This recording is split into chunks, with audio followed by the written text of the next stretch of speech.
City game news కి స్వాగతం. నగరంలో 10వ తరగతి పరీక్షలు ప్రశాంతంగా ప్రారంభమయ్యాయి.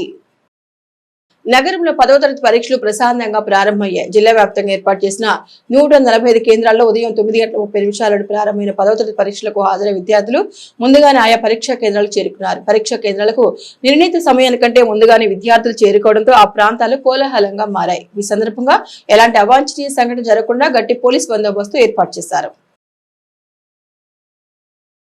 పేద వర్గాల ఆరోగ్య భద్రతకు కూటమి ప్రభుత్వం భరోసా కల్పిస్తోందని మున్సిపల్ మాజీ చైర్మన్ మొటమరి బాబుప్రసాద్ అన్నారు.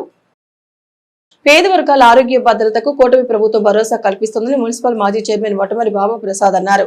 43వ డివిజన్ లో పార్టీ నాయకుడు జరిగిన కార్యక్రమంలో అనారోగ్యంతో బాధపడుతున్న పామర్తి గోపాలకృష్ణకు ముఖ్యమంత్రి సహాయ నిధి చెక్కును కూటమి శ్రేణులతో కలిసి ఆయన అందజేశారు. అనారోగ్యంతో బాధపడుతున్న గోపాలకృష్ణ ముఖ్యమంత్రి సహాయ నిధి నుంచి 74,000 రూపాయల ఆర్థిక సహాయం వైద్య ఖర్చుల నిమిత్తం మంజూరు చేయడం పట్ల ముఖ్యమంత్రి చంద్రబాబు నాయుడు, రాష్ట్ర మంత్రి కొల్లు రవీంద్రలకు కూటమి శ్రేణులు కృతజ్ఞతలు తెలిపారు. ఈ కార్యక్రమంలో టీడీపీ నాయకులు ఇలియాస్ పాషా, ఒకంటి రాంబాబు, బండారు నాని, డాక్టర్ ఉమామహేశ్వరరావు, జనసేన ఇన్ఛార్జి కొలపల్లి గణేష్ తదితరులు పాల్గొన్నారు.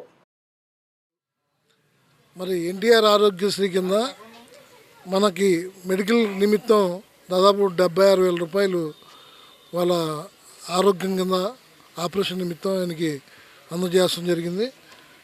పేరు వచ్చేప్పటికి గోపాలకృష్ణ గారు 43వ డివిజన్లో మన రాంబాబు గారి ఆధ్వర్యంలో ఈ కార్యక్రమాన్ని చేపట్టడం జరిగింది.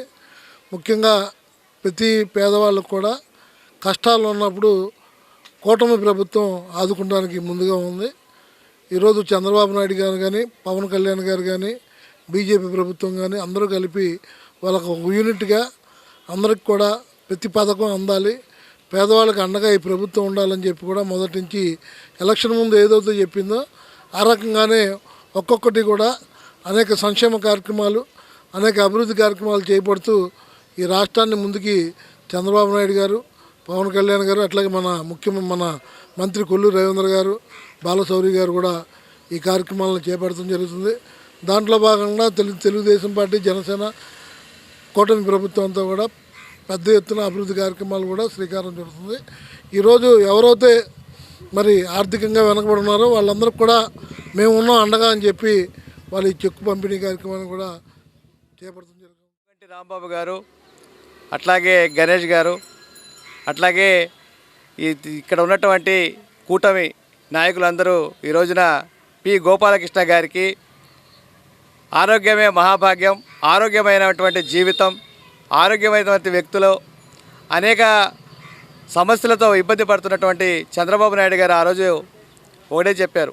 గతంలో కూడా ఏదైతే ఆరోగ్యరీత్యా ఎవరైతే ఇబ్బంది పడుతున్నారో వారందరికీ కూడా వారి కుటుంబాన్ని మరి వారు నిలదొక్కునే విధంగా ఆ కుటుంబంలో పెద్దవారికి ఎవరికైనా ఇబ్బంది వస్తే, ఎవరైనా సరే ఇంట్లో ఎవరికైనా ఇబ్బంది వచ్చినప్పుడు సీఎం సహాయ నిధి కింద, సీఎం రిలీఫ్ ఫండ్ కింద ఈ రోజున 43వ డివిజన్లో పి గోపాలకృష్ణ గారికి 44,670 రూపాయలు చెక్కు రావడం జరిగింది.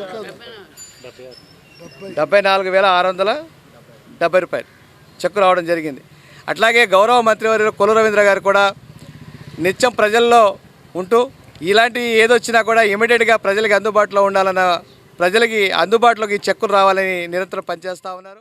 నా పేరు కొలపల్లి గణేష్ అండి. నేను 43వ డివిజన్ జనసేన పార్టీ ఇన్ఛార్జిని. ఇలా కూటమి ప్రభుత్వంలో ఇలా మన గోపాలకృష్ణ గారు ఇలా వైద్య నిమిత్తం సీఎం రిలీఫ్ ఫండ్కి పెట్టుకున్నారు. మా సీఎం గారు ఇది పరిశీలించి మన ఎమ్మెల్యే గారి చేతుల మీదుగా చెక్ పంపించారు. ఇవాళ మోటమని బాబా గారు, మా ఇలియాస్ పాషా గారు, మా ఓకొండ రాంబాబు గారు, బండారు నాని గారు, దాస్ గారు అందరం కలిసి మేము చెక్ వేయడం జరుగుతుంది. మా కూటమి ప్రభుత్వం ద్వారా ఇలా ప్రతి ఆపద సాదుకుంటామని మాటిస్తున్నాం.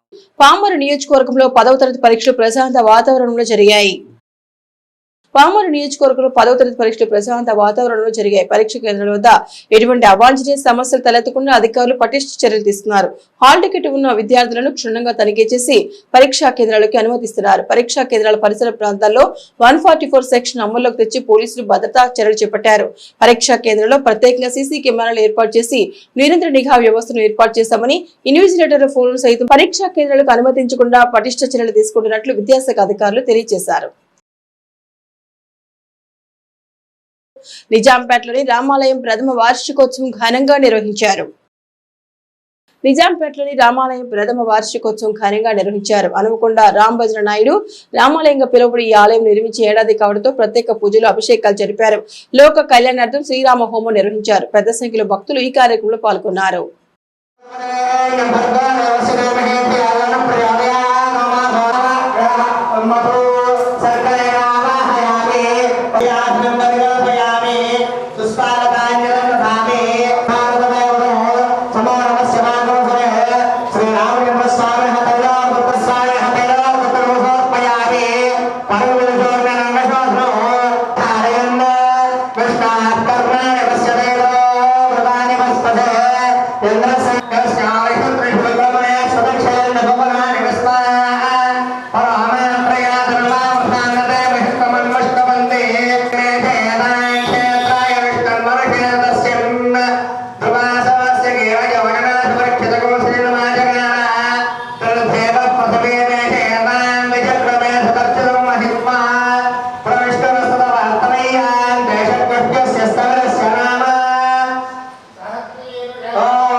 మన మచిలీపట్నం నిజాంపేటలో వేయించేసినటువంటి శ్రీ అఖిలాండకోటి బ్రహ్మాండ నాయకుడు శ్రీపతి శ్రీ హనుమసీతాలక్ష్మణ సమేత హనుమకొండ రాంభజన నాయుడు గారి రామాలయంలో ప్రథమ ప్రతిష్టా వార్షికోత్సవంలో సందర్భంగా ఈనాడు స్వామివారికి విశేషమైనటువంటి స్నపనోత్సవము, అలాగే లోక కళ్యాణం కోసం రామహోమము ఇత్యాది కార్యక్రమాలు జరుపుతున్నారు. ఈ కార్యక్రమాల్లో ఎంతోమంది భక్తులు విచ్చేసి ఆ జరిగే వైదిక క్రియాకలాపాలని తిలకించి స్వామి దివ్య అనుగ్రహానికి పాత్రలవుతున్నారు. స్వస్తి. పెడన నియోజకవర్గంలో 10వ తరగతి పరీక్షలు ప్రశాంతంగా జరిగాయి. పెడన నియోజకవర్గంలో 10వ తరగతి పరీక్షలు ప్రశాంతంగా జరిగాయి. పోలీసులు పరీక్షా కేంద్రాల దగ్గర పటిష్టమైన ఏర్పాటు చేశారు. పోలీసు విద్యాశాఖల సమన్వయంతో విద్యార్థులకు అన్ని సౌకర్యాలు ఏర్పాటు చేసినట్లు అధికారులు తెలియజేశారు. విద్యార్థులు ప్రశాంత వాతావరణంలో పరీక్ష రాసేందుకు అన్ని ఏర్పాట్లు చేసినట్లు వివరించారు. ఈ సందర్భంగా బంటిమిల్లి ఎంఈఓ వెంకటేశ్వరరావు విద్యార్థులకు పలు సూచనలు చేశారు. బంటిమిల్లి వైద్యాధికారి ప్రవీణ్ మాట్లాడుతూ పరీక్షా కేంద్రాల వద్ద విద్యార్థులు ఎటువంటి ఒత్తిళ్లకు లోనైనా వారికి తక్షణమే ఫస్ట్ ఎయిడ్ పరీక్షా కేంద్రాల వద్ద ఏర్పాటు చేసినట్లు తెలిపారు. బంటిమిల్లి పిహెచ్సి పరిధిలో ఉన్నటువంటి 4 సబ్ సెంటర్స్లో కూడా ఎగ్జామినేషన్ అనేది జరుగుతూ ఉంది. సో ఈ 4 సెంటర్స్లో కూడా హెల్త్ డిపార్ట్మెంట్ అనేది నియమించడం జరిగింది. సో దానికి తగ్గట్టుగా మెడిసిన్స్ అన్నీ కూడా పెట్టడం జరిగింది. హెల్త్ టీం మొత్తం కూడా అప్రమత్తంగానే ఉంది. ఎటువంటి అవాంఛనీయ సంఘటనలు జరిగినా సరే, హెల్త్ రిలేటెడ్ ఎనీ ఎమర్జెన్సీ వచ్చినా సరే వాటిని పరిష్కరించడానికి హెల్త్ టీం మొత్తం అప్రమత్తంగానే హెడ్ క్వార్టర్స్లో కూడా ఉంది. సో తగు మందులు కూడా ఎగ్జామినేషన్ సెంటర్స్లో ఉంచడం జరిగింది. మంచినీటి సదుపాయాలు కూడా అన్ని సెంటర్స్లో కూడా ఉండటం, వాటిని చూసి వెరిఫై చేసుకోవడం కూడా జరిగింది. సో విద్యార్థులందరికీ కూడా ఆల్ ది బెస్ట్ అండి. ఎటువంటి ఒత్తిడికి లోను కాకుండా పరీక్షలు జాగ్రత్త రాయాలని కోరుకుంటున్నాను. అందరికీ ఏంటంటే ఈ ఎండాకాలం అంటేనే కూడా అందరికీ కూడా ఏంటంటే డీహైడ్రేషన్ సమస్యలు చాలా ఎక్కువ ఉంటాయి. కాబట్టి ముఖ్యంగా విద్యార్థులు అనేది ఏంటంటే చదువులో పడిపోయి ఈ వాటర్ తాకపోవటం అనేది చాలా కామన్గా జరుగుతుంది. కాబట్టి ఏంటంటే అందరికీ చేసే సూచన ఏంటంటే ప్రతి గంటకి ఎంతో కొంత ఒక గ్లాస్ మంచినీళ్ళు అయినా సరే, మంచినీళ్ళు తాగలేని పక్షంలో ఏంటంటే బార్లీ సబ్జా గింజల నీళ్ళు కానీ లేకపోతే ఏమైనా పళ్ళ రసాలు కానీ ఖచ్చితంగా తీసుకోవాలని, అలాగే ప్రతి సబ్ సెంటర్ పరిధిలో కూడా మీకు ఏంటంటే ఓఆర్ఎస్ కార్నర్ అనేసి ఒకటి పెట్టడం జరిగింది. సో అక్కడికి వచ్చి మీకు ఓఆర్ఎస్ అనేది ఖచ్చితంగా ఇవ్వడం జరిగింది. ఇప్పుడు మన బంటుమిల్లి మండలంలో మెయిన్గా 6 సెంటర్లని ఎస్ఎస్సి ఎగ్జామినేషన్ కేటాయించడం జరిగింది. 9:30 గంటల నుంచి ఎగ్జామ్స్ బిగిన్ అవుతాయి. అన్ని సెంటర్లలో కూడా చక్కగా హెల్త్ కానీ అలాగే రక్షణ సిబ్బంది, పోలీస్ సిబ్బంది కానీ అంతా ఏర్పాటు చేయడం జరిగింది. 3 సి సెంటర్లు ఉన్నాయి. ఒక సెంటర్లో మన సీసీ కెమెరాలు పెత్తమిడిలో, జడ్పీహెచ్ఎస్ పెత్తమిడిలో కూడా ప్రభుత్వం ఏర్పాటు చేసింది. అంతా పీస్ఫుల్గా ప్రశాంతంగా జరుగుతుంది. ఈ మార్నింగ్ 8 గంటల దగ్గర నుంచి పోలీస్ స్టేషన్లో పేపర్లు ఎత్తడం దగ్గర నుంచి ప్రతి స్కూల్ని కూడా విజిట్ చేసి పర్యవేక్షించడం జరిగింది. పేరెంట్స్ కూడా చక్కగా సెంటర్ దగ్గర వదిలేసి వెళ్ళిపోతున్నారు. ఎవరు కూడా సెంటర్ దగ్గర లేరు. చక్కగా ప్రశాంత వాతావరణంలో ఈ పరీక్షలు జరుగుతూ ఉన్నాయి. Thank you. ఎగ్జామినేషన్కి వచ్చే ముందు వాళ్ళ దగ్గర హాల్ టికెట్ ఉందా లేదా అనేది చూసుకోవాలి. కనీసం గంట ముందు రావాలి, లేదా అరగంట ముందైనా వచ్చి ప్రశాంతంగా చక్కటి వాతావరణంలో వాళ్ళు కూర్చుని వాళ్ళు ఇచ్చినటువంటి క్వశ్చన్ పేపర్ ముందు చదవడానికి ఒక పావుగంట ప్రత్యేకంగా కేటాయించింది ప్రభుత్వం. ఆ పావుగంట క్వశ్చన్ పేపర్ మొత్తం టాప్ టు బాటం చక్కగా వాళ్ళు చదువుకుని బాగా వచ్చిన ప్రశ్నకి ఆన్సర్ ముందు రాయడం బెస్ట్ అన్నమాట. అలా ఈ నెల 25, 26 తేదీలలో రాష్ట్ర ముఖ్యమంత్రి కలెక్టర్ల కాన్ఫరెన్స్ నిర్వహిస్తున్నందుగా అందుకు సంబంధించిన వివరాలను అందచేయాలని జిల్లా కలెక్టర్ డికే బాలాజీ అధికారులను ఆదేశించారు.